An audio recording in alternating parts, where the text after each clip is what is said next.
Hello students, अभी तक हम लोगों ने अपने मैथमेटिक्स के चैप्टर नंबर 1 में सेट में लेक्चर 1 एंड लेक्चर 2 कवर किया है, जिसमें हम लोगों ने ये समझा था कि सेट क्या होता है, नंबर सिस्टम क्या होता है और सेट के कितने डिस्क्रिप्शंस होते हैं। आपका tabular form and set builder form हम लोगों ने पढ़ लिया है। आज हम लोग कोई किसी भी सेट को कैसे रिप्रेजेंट करते हैं इन सेट बिल्डर फॉर्म में, इन टेबुलर फॉर्म में, उसको हम लोग पढ़ेंगे। तो कुछ इसके बेसिक एग्जांपल्स हैं, हम लोग करते हैं। आइए, suppose that first of all हम लोग पढ़ेंगे representing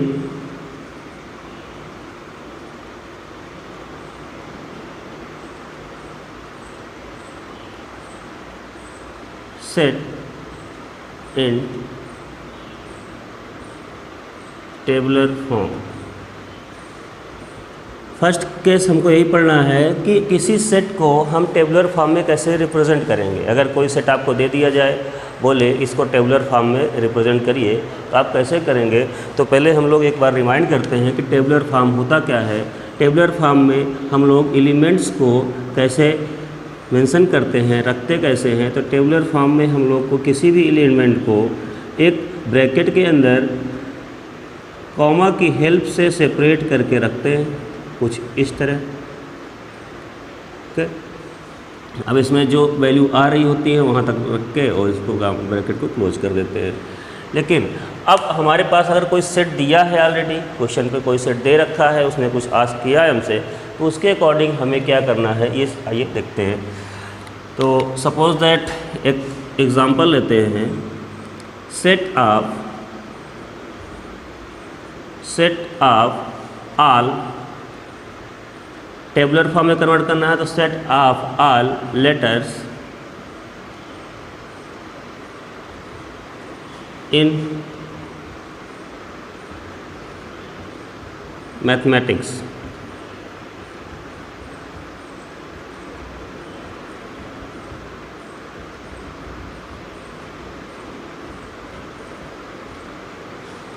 set of all letters in mathematics मतलब आपको ये बताना है मैथमेटिक्स में जितने भी लेटर्स आए हैं उनका सेट बनाइए।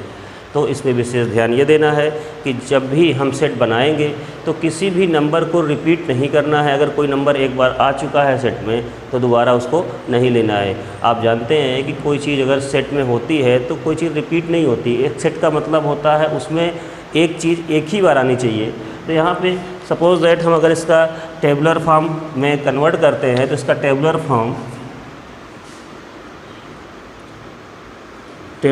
को हम लोग रोस्टर फॉर्म भी बोलते हैं और टेबुलर फॉर्म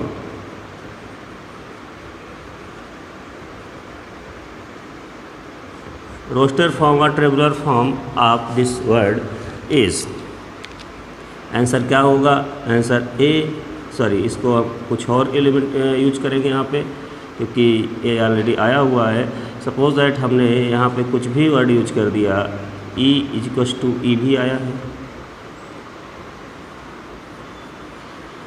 तो आंसर लिखते हैं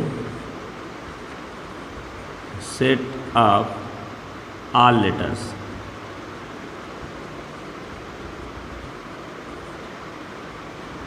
इन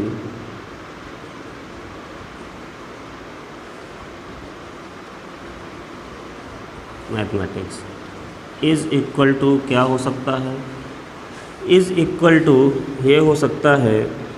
यहाँ पे सबसे पहले हम एक ब्रैकेट बनाएंगे। कौन सा वर्ड आया है, यम को लिख दिया, एम के बाद ए टी, सभी को कॉमा की हेल्प से लिखेंगे, एच कॉमा ई अब रिपीट होगा आगे, M A T H E, then M again आ गया। अब इस यम को हमको क्या करना है, इस यम को हमको नहीं लिखना है क्योंकि यहाँ पे ऑलरेडी यम प्रेजेंट है। इसके बाद ए भी प्रेजेंट है, टी भी प्रेजेंट है, मतलब इतना वर्ड रिपीट हो रहा है तो इसको हमको नहीं मेंशन करना, दोबारा हमको नहीं मेंशन करना। आई आगे आया है, आई लिख दिया, C and S. This is the set of all letter in mathematics. मतलब हमने मैथमेटिक्स को बनाने के लिए कौन कौन से सेट का यूज किया है वो आपको लिखना है। तो यहाँ पे ATHEICS, इसके अलावा यहाँ पे जो वैल्यू रिपीटिंग होती है उसको हमको यहाँ पे रिप्रेजेंट नहीं करना है, दोबारा रिप्रेजेंट नहीं किया जाता, क्योंकि रोस्टर फॉर्म में आपको एक वैल्यू को एक ही बार वहाँ प्रेजेंट करना है। चलिए नेक्स्ट क्वेश्चन करते हैं, इसको समझ लीजिए।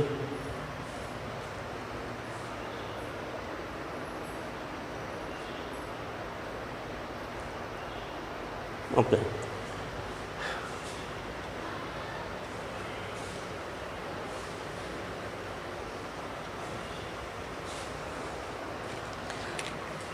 इफ आपसे एग्जाम्पल पूछें, सेट ऑफ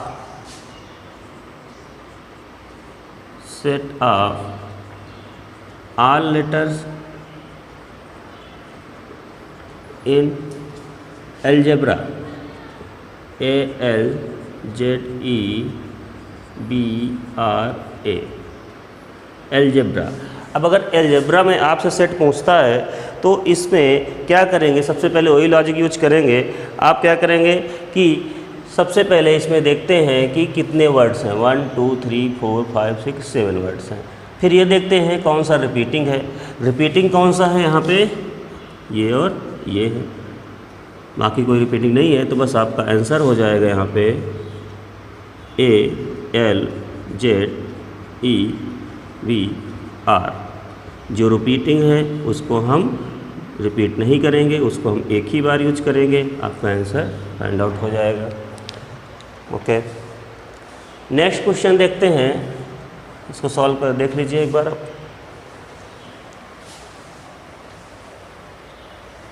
नेक्स्ट क्वेश्चन देखते हैं, अगर इसमें अब सेट के अलावा आपसे दो सेट साथ में पूछ ले, suppose that set of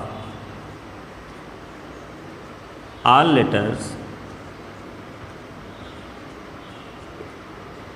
in equation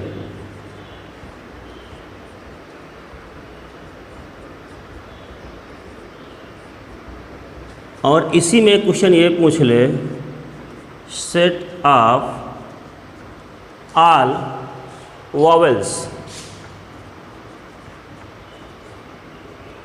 in equation.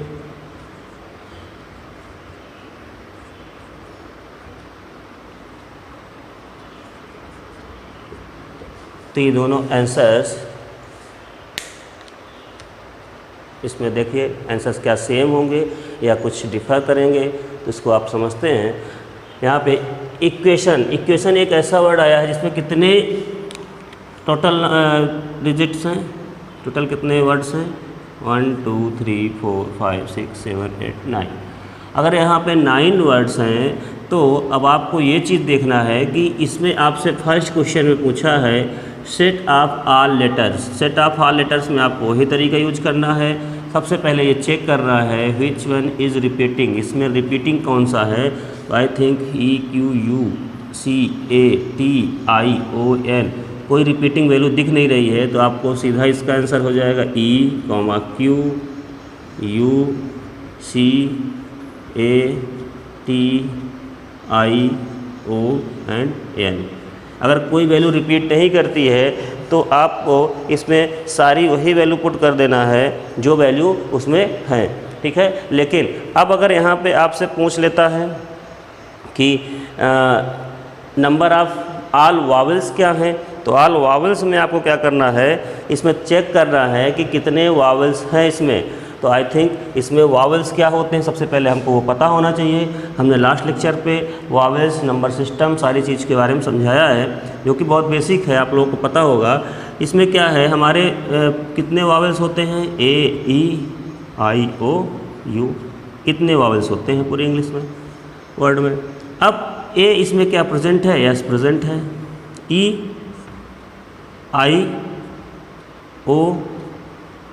और U, AEIOU सारे वावल्स इसमें प्रेजेंट हैं, तो आपका आंसर हो जाएगा AEIOU। तो आपको आई थिंक समझ में आ गया होगा कि सेट ऑफ किसी भी लेटर का सेट कैसे आपको क्रिएट करना है, इन टेबुलर फॉर्म या रोस्टर फॉर्म में। तो आपको रोस्टर फॉर्म में सारे वर्ड्स जो दिए जाते हैं उनको रिपीट नहीं करना है, कामा के हेल्प से सेपरेट करके उनको एक कॉमा ब्रैकेट में क्लोज करना है, और कोई भी वर्ड रिपीट नहीं होना चाहिए। ये सारी चीज़ समझ में आ गई होगी। आपसे अगर जो चीज़ पूछता है उसके बारे में आपको बेसिक पता होना चाहिए। जैसे वॉवेल्स पूछ लिया तो वॉवेल्स का मतलब ये होता है ए ई आई ओ यू। अगर यहीं पे मैं पूछ लेता सेट ऑफ प्राइम नंबर्स, चलिए नेक्स्ट करते हैं।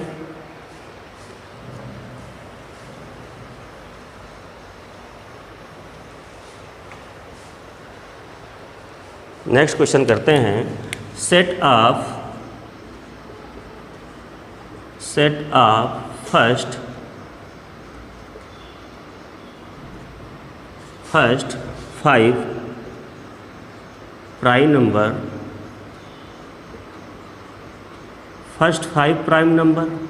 अब बताइए इसका सेट आपको बनाना है अगर, तो फर्स्ट 5 प्राइम नंबर, सबसे पहले आपको तो ये पता होना चाहिए कि प्राइम नंबर होता क्या है। अब प्राइम नंबर के बारे में मैंने लास्ट वीडियोज़ में सब कुछ डिस्कस किया था।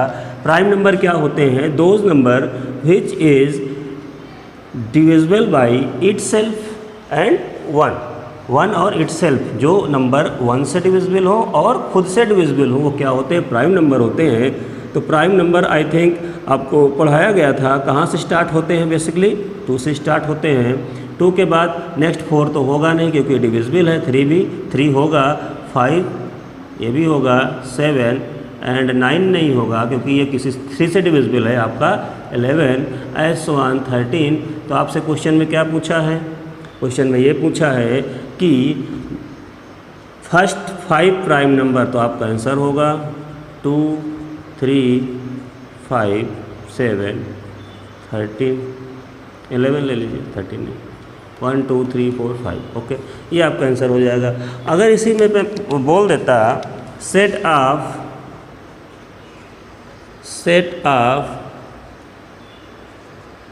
फर्स्ट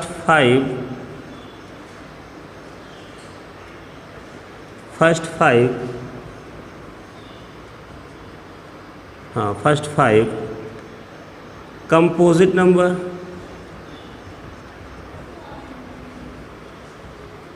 आप बताइए। तो आपको नंबर सिस्टम के बारे में जानकारी होगी तो आप आसानी से कर लेंगे, इसमें कोई ज़्यादा बड़ा क्वेश्चन नहीं है। Set of first 5 composite number means यहाँ पे क्या होगा, जैसे आपका जो कंपोजिट नंबर स्टार्ट होता है कहाँ से होता है? 2 3 तो ऑलरेडी इसमें आ चुके हैं। 1 एक वर्ड है जो नाइदर प्राइम नॉर कंपोजिट होता है, इसका कोई मीनिंग ही नहीं है। अब यहाँ पे आपका क्या नंबर बचा? 4 से स्टार्ट होगा, 4 6 8 9 10। I think first 5 prime number composite number ये होंगे। तो आपको समझ में आ रहा होगा यहाँ पे कि आपको कंपोजिट नंबर, प्राइम नंबर ऐसे करके क्वेश्चन पूछ सकता है। सेट ऑफ नेचुरल नंबर, अब सेट ऑफ नेचुरल नंबर अगर बोल दिया जाता है तो उसमें आपको क्या करना है? Set of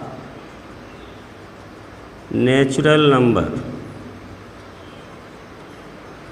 set of natural number में आपका आंसर ये होगा 1 2 3 4 5 डैश आपको शो करना पड़ेगा क्योंकि नेचुरल नंबर का कोई एंड नहीं है, वो इन्फिनाइट तक हो सकता है। तो आपको यहाँ पे ये डैश का शो करना ज़रूरी है क्योंकि वो वैल्यू आगे और भी हो सकती है। लेकिन अगर क्वेश्चन में बोला होता set of natural numbers less than 9, अगर यहीं पे एक कंडीशन लगा देता सेट ऑफ नेचुरल नंबर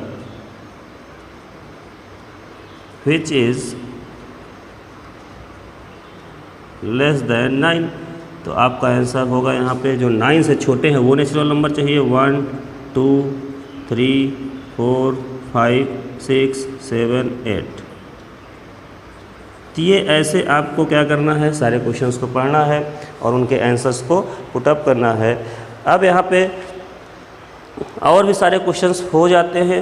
कैसे? आपका जैसे स्क्वायर के क्वेश्चन पूछ लिया एंड क्यूब के क्वेश्चन पूछ लिया, तो उसको भी 1-2 क्वेश्चन कर लेते हैं। आइए देखते हैं।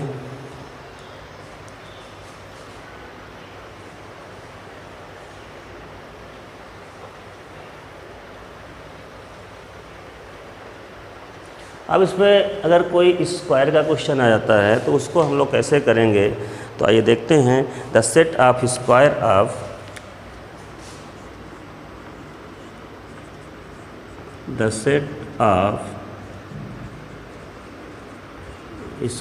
ऑफ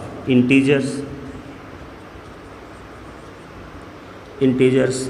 अब इंटीजर्स के सेट स्क्वायर कैसे होंगे। अब आपको सबसे पहले इंटीजर होते क्या हैं वो चीज़ पता होना चाहिए। हमने बताया था लास्ट लेक्चर पे इंटीजर्स क्या होते हैं।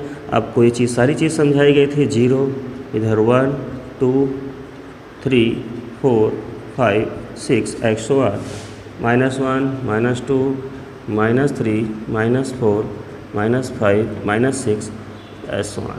अब आपको मालूम होगा यहाँ पे integers, this is positive integer, इनको हम Z+ से डिनोट करते हैं।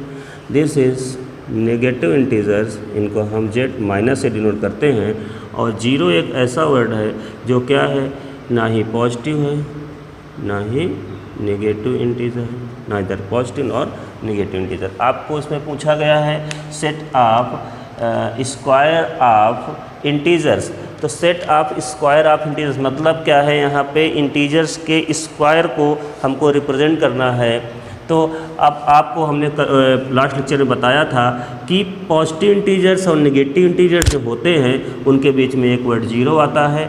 वो ना ही पॉजिटिव होता है ना ही नेगेटिव होता है, लेकिन इंटीजर होता है। तो आपको इसमें क्या करना है, 1 से नहीं स्टार्ट करना है, हम 0 से स्टार्ट करेंगे और 0 से इधर भी स्टार्ट कर सकते हैं।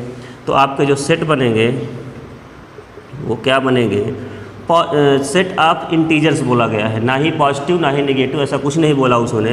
तो आपको क्या करना है, सेट ऑफ इंटीजर्स में 0 का भी स्क्वायर करेंगे 0 आएगा, 1 का स्क्वायर 1 आएगा, 2 स्क्वायर 4 आएगा, 3 स्क्वायर 9 आएगा, 4 स्क्वायर 16 आएगा और 25 ऐसो ऑन। सिमिलरली अगर आप बैक साइड पे निगेटिव पोर्शन पे यही चीज़ करें स्क्वायर, तो 0 स्क्वायर 0, -1 का स्क्वायर 1, मतलब चाहे निगेटिव करेंगे इंटीजर का स्क्वायर चाहे पॉजिटिव इंटीजर का स्क्वायर करेंगे, दोनों में आंसर यही आना है। तो both are have same answer, positive integer and negative integer. तो आपको नंबर्स को रिपीट नहीं करना है, क्यों, क्योंकि हमने पढ़ा है कि इसमें नंबर्स को हमेशा क्या करना होता है, एक टाइम ही रखना है। तो अगर 0 यहाँ पे आ चुका है तो अगर लेफ्ट वाले के लिए हम करेंगे तो वो भी 0 यहाँ पे प्रेजेंट है। इसके लिए स्क्वायर करेंगे तो वो 1 वहाँ प्रेजेंट है ऑलरेडी, 4 भी प्रेजेंट है। तो आपको ये सारी वैल्यू जो है सब यहाँ पे प्रेजेंट हैं, क्योंकि इसका स्क्वायर भी 4 आएगा और इसका स्क्वायर भी 4 आएगा, तो इन दोनों का स्क्वायर यहाँ पे ऑलरेडी प्रेजेंट है। तो आपको यहाँ पे अब दोबारा नहीं लिखना है कि आप यहाँ से फिर से 4, 6 समथिंग लिखने लगेंगे, निगेटिव लिखना होगा, क्योंकि दोनों का आंसर इसमें सेम है। अब अगर इसमें बोल देता set of all positive integers, तब आपका आंसर कहाँ से स्टार्ट होगा, set of square of all positive integer. अगर उसने ये बोल दिया है क्वेश्चन पे कि set of square of all positive integer, तो ऑल पॉजिटिव इंटीजर्स में आपको आंसर 1 से स्टार्ट करना है, फिर 0 को इंक्लूड नहीं करेंगे। देन 1, 2 का स्क्वायर 4, 3 स्क्वायर 9 एंड 4 स्क्वायर 16, 25 ऐसो ऑन। सिमिलरली अगर इसी में ये बोलता set of square of all negative integer, तो उसमें आपको क्या करना था, -1 का स्क्वायर, तो सेम आंसर ये हो जाएगा। मतलब 0 कब नहीं आएगा ये आपको समझना है, जब केवल आपसे पूछता है set of square of integers तब 0 आएगा। अगर पूछता है पॉजिटिव 0 नहीं आएगा, नेगेटिव तो 0 नहीं आएगा। ठीक है, आइए अब हम लोग आई थिंक रोस्टर और टेबुलर फॉर्म में सारे क्वेश्चन समझ गए होंगे कैसे हो रहे हैं।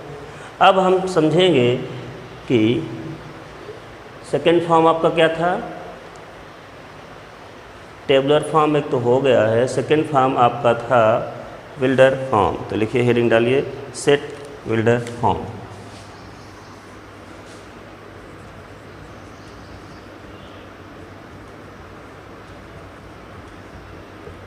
अब आपका हम कैसे रिप्रेजेंट करेंगे सेट बिल्डर फॉर्म में। अगर कोई क्वेश्चन, जैसे अभी हमने लास्ट में क्वेश्चन किया था, set of all words in mathematics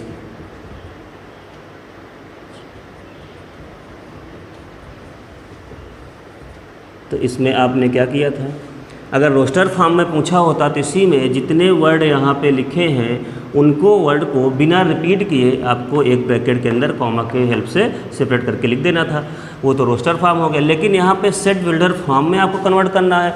अब सेट बिल्डर फॉर्म में कन्वर्ट करने के लिए आपको कैसे रिप्रेजेंट करना पड़ेगा वो चीज़ आइए सीखते हैं। तो यहाँ पे जैसे ये वर्ड हैं तो आपको कुछ नहीं करना है, इसमें एक फंक्शन प्रोड्यूस करना है। फंक्शन हमने लास्ट लेक्चर में बताया था फंक्शन कैसे होता है। तो यहाँ पे इसका आंसर ये होगा x सच दैट x, आपको हमने ये भी बताया था x सच दैट x का मतलब क्या होता है। अब यहाँ पे क्या लिखेंगे, क्या पूछा है, set of all words in mathematics. तो x such that x is a letter in the word is the letter in the word mathematics।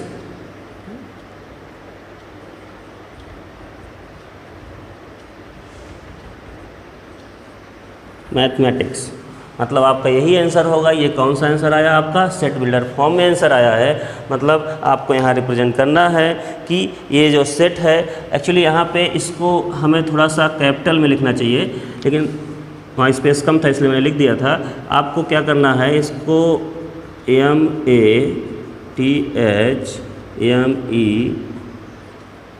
MATHME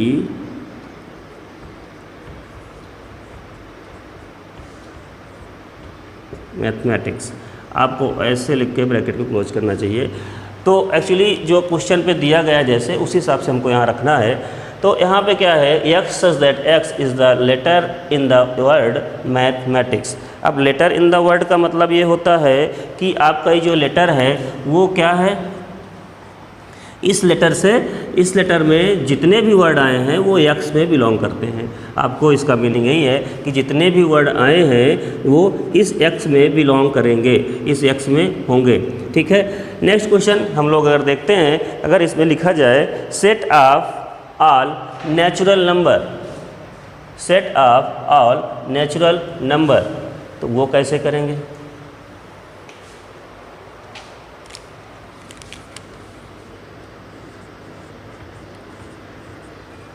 set of all natural number. अब इसको अगर हमें रोस्टर फॉर्म में convert करना होता तो आपको बहुत आसान था, आप तुरंत ऐसे करते और 1 2 3 4 5 ऐसे वन इन्फिनाइट तक ले लेते। ये तो कौन सा फॉर्म था, रोस्टर फॉर्म था। लेकिन हमको इसे रिप्रेजेंट करना है कहाँ पे, सेट बिल्डर फॉर्म। तो इन सेट बिल्डर फॉर्म क्या होगा, इसका आंसर होगा x such that x is equal to n, कोई n के इक्वल हो सकता है। अब n के इक्वल n क्या है, हम एक्चुअली इसमें क्या है कि हम n के रिस्पेक्ट में इसको बता दिए कि x एक ऐसा नंबर है जो n के इक्वल है। अब n क्या है तो कॉमा लगा के n के बारे में बताना पड़ेगा, n belongs to natural number. अब अगर इसी में कोई लिमिट दे देता कि set of all natural number less than which is less than 7, तो उसमें कुछ आंसर और आ जाएगा। सपोज दैट आपका आंसर यहाँ पे set of all natural number का ये होगा, लेकिन इसी में अगर क्वेश्चन बोल दिया जाए set of all natural number which is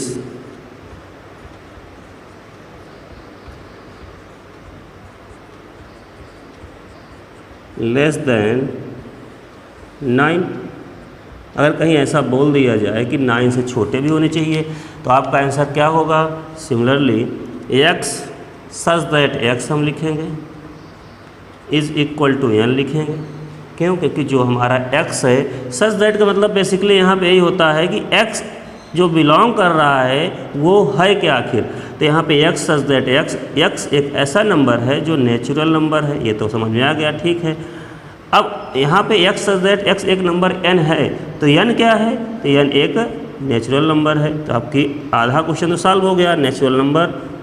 अब आपको एक कंडीशन भी दिया गया है कि जो लेस देन 9 है, तो x लेस देन 9, ये कंडीशन आपको लगानी पड़ेगी, तब आपका आंसर आएगा किसमें? सेट बिल्डर फॉर्म में। इसी को अगर हम रोस्टर फॉर्म में रिप्रेजेंट करते तो रोस्टर फॉर्म में क्या होता? रोस्टर फॉर्म में अगर हम बताते इसको तो इसका आंसर हो जाता 1 2 3 4 5 6 7 8, हो गया, इसका आंसर खत्म। तो रोस्टर फॉर्म और आपका सेट बिल्डर फॉर्म में क्या डिफरेंस है आपको समझ में आई थिंक आ गया होगा। अब इसमें एक दो क्वेश्चन थोड़ा सा रेसिप्रोकल टाइप कर लेते हैं, कभी कभी कन्फ्यूजन कर देते हैं। तो सपोज दैट आपसे इसी में पूछ रहे, इसको नोट कर लीजिए।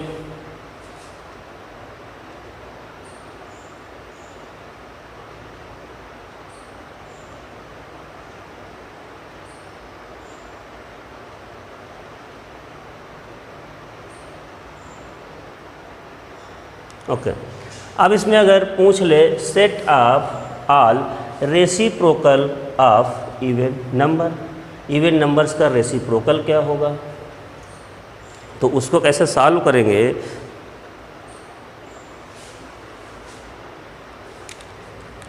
Set of all, set of reciprocal of, set of reciprocal of reciprocals of natural number. अब बताइए व्हाट इज़ रेसिप्रोकल। तो सबसे पहले हमें रेसिप्रोकल के बारे में पता होना चाहिए, रेसिप्रोकल होता क्या है। तो आप लोग जूनियर क्लासेस में पढ़े होंगे कि अगर कोई नंबर हमारे पास n लिखा है तो उसको हम लोग 1/n कर देते हैं, कोई नंबर x लिखा है तो उसको हम 1/x कर देते हैं, y है 1/y, that is called reciprocal. एक दूसरे के जस्ट अपोजिट, मतलब 1/n करके जो वैल्यू को हम रिप्रेजेंट कर देते हैं वो क्या हो जाता है? रेसिप्रोकल। अगर इसको हम x को या 1/x कर दें, n को 1/n कर दें, तो ये इसका क्या होगा? रेसिप्रोकल होगा, ठीक है। रेसिप्रोकल का मतलब जस्ट उल्टा। अगर आपको आप हैं तो आपको जस्ट उल्टा खड़ा कर दिया जाए तो वो आपका रेसिप्रोकल हो गया, ठीक है। तो यहाँ पे क्या होगा? Set of reciprocal of natural number, set of reciprocal of natural number, आपको जो नेचुरल नंबर है उनके जस्ट 1/n करके वैल्यू को बताना है। तो आपका आंसर यहाँ पे क्या होगा? जैसे अगर हम रोस्टर फॉर्म में इसका आंसर देते तो क्या होता? रोस्टर फॉर्म में इसका आंसर ये हो जाता कि set of reciprocal of natural number. तो सबसे पहले नेचुरल नंबर क्या होते हैं आपको पता है, 1 2 3 4 समथिंग होता है, इसमें 1/1 1/2 1/3 1/4 1/5 एंड सो ऑन। अब स्टार्टिंग की वैल्यू 1/1 को हम 1 भी लिख सकते हैं, तो ऐसे आंसर आ सकता है, ठीक है। बट 1/1 ही ज़्यादा सही रहेगा यहाँ पे, बाकी कोई डिफरेंस नहीं है, ठीक है। अब आपको इसी क्वेश्चन को हम किसमें करेंगे? इसी सोल्यूशन को हम कन्वर्ट करेंगे सेट बिल्डर फॉर्म में। वो कैसे होगा? अब आपको दिख रहा होगा यहाँ पे आपके पास जितने भी नंबर्स थे वो क्या हुए हैं? रेसिप्रोकल हुए हैं। रेसिप्रोकल का मतलब जस्ट उल्टा हुए हैं। तो आप किससे रिप्रेजेंट करेंगे? आप यही लिखेंगे कि हमारे पास x सच दैट x एक ऐसा नंबर है जो इक्वल टू किसके? 1/n है। अब n क्या है? तो हमें लगा कि n के बारे में बता दिया जाएगा, n equals to natural number. अब आपको क्लियर हो गया कि आपने अगर कंडीशन n नहीं बताया होता तो यहाँ अभी कन्फ्यूजन था कि n है क्या, इवन है, ऑड है, क्या है। तो यहाँ पे आपको n के बारे में बताना पड़ेगा। जैसे आपके अपने घर का एड्रेस देते हैं तो आप केवल अगर ये कह दें कि मैं इस मोहल्ले में रहता हूँ, तो वो सफिशिएंट नहीं है। वो पर्सन आपके मोहल्ले में घूमता रहेगा और आपका घर नहीं पहुँच पाएगा। तो वहाँ पे आपको क्या करना है, अपने घर का नंबर भी बताना है कि मेरा घर का नंबर इस कॉलोनी में तो है, बट मेरा घर का नंबर ये है, तो वो आसानी से खोज लेगा। तो उसी तरह से यहाँ पे भी है। यहाँ पे अगर आपने x दैट x 1/n तो बता दिया कि रेसिप्रोकल हैं, लेकिन किसके रेसिप्रोकल है ये नहीं बताया, तो वो क्या रिप्रेजेंट करेगा, आपका आंसर अधूरा है। यहाँ पे x बिलोंग्स टू n आपको बताना पड़ेगा। x बिलोंग्स टू n मतलब नेचुरल नंबर, तो आपका आंसर यहाँ पे ये कंप्लीट हो गया। अगर इसी में थोड़ा सा ट्विस्टिंग कर दें, कह दें reciprocal of square of reciprocal of, अगर हम यहाँ स्क्वायर बोल दें, तो यहाँ पे अगर स्क्वायर बोल दें ऑल नेचुरल नंबर्स का, तो यहाँ पे n स्क्वायर आ जाएगा। n स्क्वायर आ जाएगा तो आंसर आ जाएगा 1/1, 1/4, 1/9, ऐसे करके इसमें क्वेश्चनों में ट्विस्टिंग करते रहते हैं। तो आपको इसकी क्वेश्चन की जो लैंग्वेज है उसको समझना है कि क्वेश्चन क्या पूछ रहा है, कैसे पूछ रहा है। ऐसे अगर क्वेश्चन पे उसने जो लैंग्वेज दिया है उस लैंग्वेज को पहले आप रीड करिए। रीड करने के बाद उसको समझिए कि ये क्या हो सकता है। अगर उसने पूछ देता कि square of reciprocal of natural number, तो स्क्वायर, अगर स्क्वायर है तो स्क्वायर n का स्क्वायर होगा, n का स्क्वायर होगा तो n क्या होगा वो तो बताना ही पड़ेगा आपको। यहाँ पे n स्क्वायर इसको नहीं लिख देना है, क्योंकि कभी कभी हो जाता है कि जो यहाँ है वैल्यू उसी को आप यहाँ लिखते रहते हैं। तो यहाँ पे n की केवल n के बारे में बताना है, n के साथ क्या फंक्शन हो रहा है उसके बारे में नहीं बताना है। आपको अपने घर का एड्रेस देना है, आपके घर का कलर क्या है, आपके घर का दरवाज़ा किधर है, ये सब नहीं बताना है, केवल एड्रेस देना है, वो अपने आप पहुंच जाएगा। अब यहाँ पे आप अगर स्क्वायर है तो यानी स्क्वायर थोड़ी देना है, यानी स्क्वायर दे देंगे तो आपका फंक्शन बिल्कुल गलत हो जाएगा। ठीक है, चलिए अब नेक्स्ट वीडियो में हम लोग आगे के कुछ और इम्पोर्टेंट चीज़ें करेंगे, सेट के बारे में पढ़ेंगे। और सेट के क्वेश्चन आई थिंक ये समझ में आ गए होंगे आपका। सेट बिल्डर फॉर्म क्या होता है, रोस्टर फॉर्म क्या होता है, कैसे हम लोग उस वैल्यू को कन्वर्ट करते हैं, कैसे लिखते हैं। नेक्स्ट वीडियो में हम लोग आगे के जो सारी चीज़ें हैं उनको यहाँ पे एक्सप्लेन करेंगे, क्योंकि सेट कितने तरह के होते हैं।